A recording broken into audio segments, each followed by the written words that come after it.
My name is Anna Spagnoli, and I'm affiliated with the Human Inspired Technology Research Center at the University of Padova in Italy. Along with my colleagues Diletta Mora, Valeria Urso, Matteo Fanchin, and Luciano Gamberini, we carried out the study that I'm going to present here. The study was part of a EU project called Visual Music, whose goal was to design and evaluate an automated software for VJs. Our specific role within the project was to test the target user's acceptance of this software. Our study will be outlined briefly in this presentation, but you can refer to the paper for more details and for contact information. So first of all, what is an automated VJ software?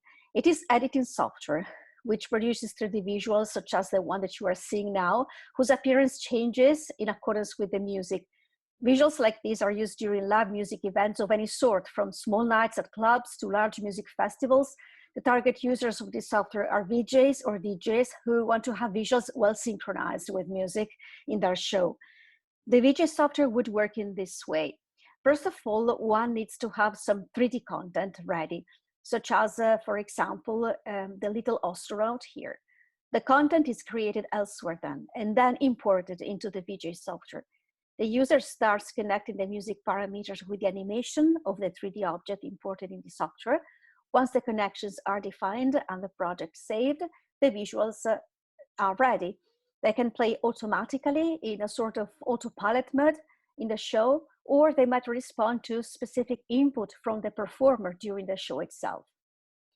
Our initial response collected from prospective users were not encouraging. We had sentences like the following: software like this could be an asset, but often badly exploited, or I think it is useful, but also risky. So we couldn't figure out exactly what was the position of the target users, if they were more or less inclined to ultimately adopting the software. What prevailed was ambivalence. Therefore, we decided to carry out our study with a qualitative approach, which allowed us to focus on the content of the target user's specific statements and opinions. In this way, we could identify the specific reasons for accepting or rejecting the software, information that a quantitative approach to acceptance would not provide. And also, we wanted to use an approach which embraces ambivalence, where ambivalence is not considered as a problem, but as endogenous to expressing an opinion. We found these requirements satisfied by what is called an argumentative approach to opinions, which was elaborated by discursive psychologists such as Billig, Potter, and Wetherell.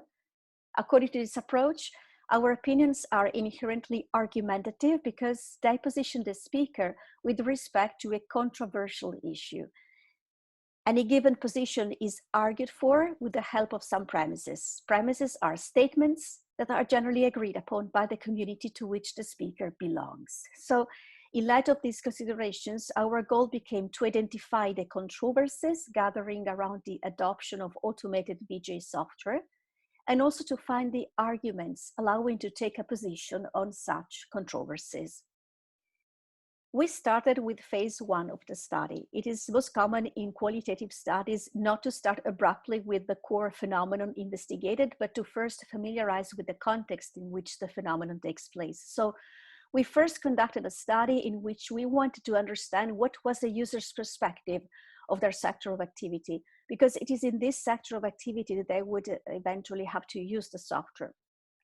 We asked prospective users what were the changes that happened in their sector of activity in the last few years, what were the difficulties in doing a good job in their sector, what it means to do a high caliber live performance, and what it means to be respectable in their profession.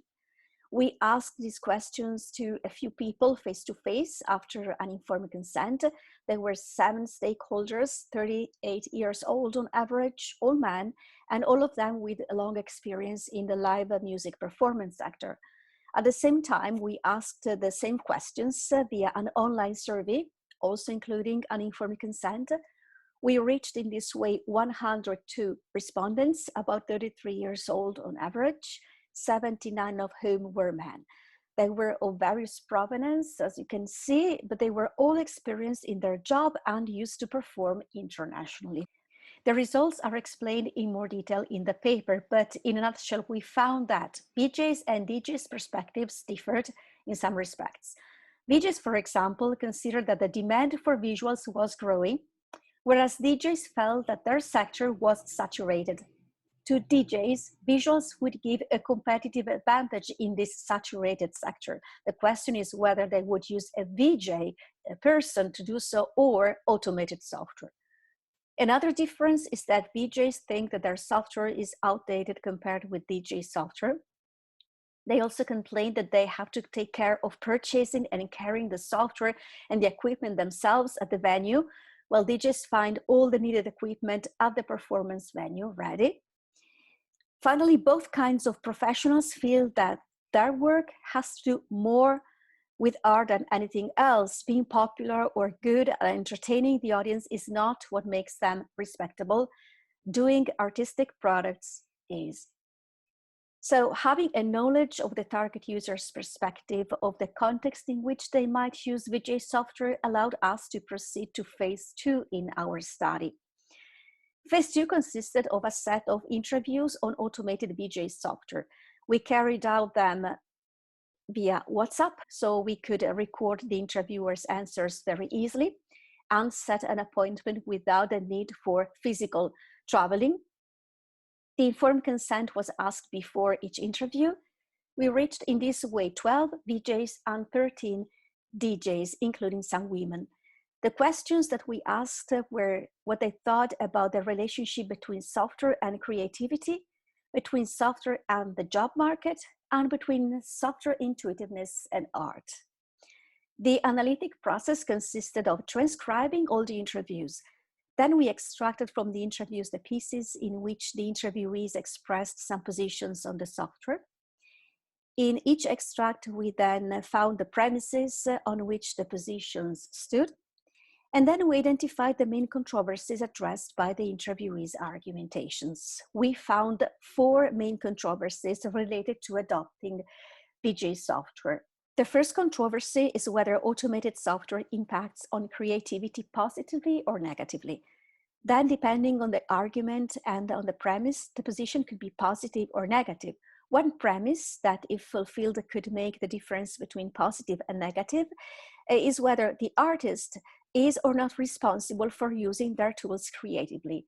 So the answer that if the artist is able or unable to use a tool creatively, then automated software can have a positive impact on creativity. The second controversy has to do with the relationship between automation and art. In particular, whether an automatically generated visual is artistic or not. The positions taken depended on one premise, that there is art as long as there is a human touch, so to speak. So if the software allows for some intervention of human artists, then the interviewees see a possibility for an artistic product. Otherwise, they don't. The third controversy was whether intuitive software is for professionals or just for beginners. The position could depend on several arguments. One of them was that intuitiveness must not mean that the software only has limited functions and basic controls. Finally, a fourth controversy had to do with whether VJ software shrinks or boosts the VJ's job market. Will they lose their job because they're replaced by automated software? The answer depends on whether they looked at the short or long run. In the long run, they think that the audience will become dissatisfied with automated visuals and will ask for more artistic products. In the short run, instead, they think that artists can have alternative jobs, creating, for example, 3D content with which the software is fed. So from these results, we extracted some reasons for rejection, a few risky features that might warrant the software a prompt rejection. Our designers were advised that if they created software which only allows full automation without even a window for manual intervention, this would be perceived as a job threat by artists. Also, if the software did not allow to import content created with other software, then it also would be perceived as a job threat because it would deprive DJs of the chance to survive by creating 3D content in case all other aspects of the performance are taken over by the automated software. Third, if the interface is unintuitive, it will be perceived as very disturbing because that would steal time from artistic work. Fourth, artists don't want any software that only provides them with basic controls because it would be taken as a toy for beginners. In conclusion, this study contributes some guidelines to prevent principled rejection of automated software. It suggests a method to allow the study of ambivalence and acceptance qualitatively. It suggests some reasons why users and consumers can discredit computer-generated music as non-artistic. Thank you for your attention. Here are my co-authors and the logos of the partners in our project.